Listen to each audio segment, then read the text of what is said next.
In this video, I'll explain to you some of the most important things for effective email marketing for e-commerce businesses. One of the most important things when it comes to email marketing for e-commerce is segmentation. Segmentation is basically segmenting people based on their interests and behavior on your website. You can have a segment of people who've added to cart but did not purchase. You can have a segment of people who've purchased at least 3 times. You can have a segment of people who've spent at least $1,000, and you can see how you can go very granular on how the list or the segment should look like. Based on the segments, you can create different email campaigns and flows for those subscribers to make sure you send them relevant emails and you make them feel that they are not there just to be sold. For example, you can create a VIP list of people, and for people to qualify for your VIP list, they need to spend at least $2,000 on your products. Again, depending on your business, you can make it so people have spent at least $1,000, at least $5,000, bought at least 5 times or bought at least 10 times. It really depends on the type of business that you have. After you have this segment of people, you can give them early access to future promotions, for example, 24 hours early access to future promotions, because you know if someone has spent $2,000 within your business, that they will most likely come and buy again, and they will also recommend you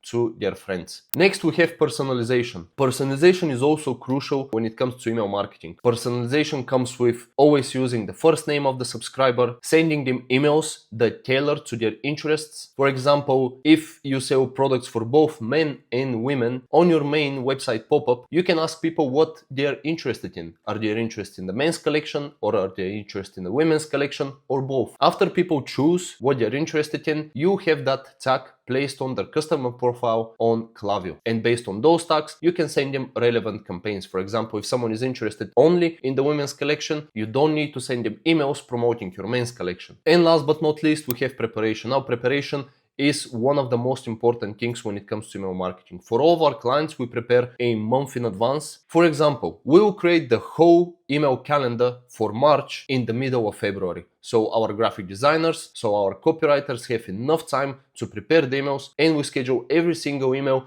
before the end of February, so we don't need to make any edits or rush things during the month of March. When we prepare the calendar, we always send it to the client for their approval. Maybe they want something added or something removed, and when March comes, we have every single email scheduled and ready to go out. And again, in the middle of March, we start preparing the email calendar for April. Of course, if something urgent comes up and the client wants to add an email, or you want to add another email, you can always do it, because when you have all of your emails scheduled for the month, you have enough time to prepare additional emails if the client wants, or if you decided to send another campaign. I have a bunch of tutorials when it comes to email marketing, and I also have a free training which you can find in the description below. The free training will also give you an idea of how to structure your Facebook ads, how to structure your email marketing, and how to optimize your website for more conversions. Again, you can access all of that in the description down below, and I'll see you in the next one. Bye.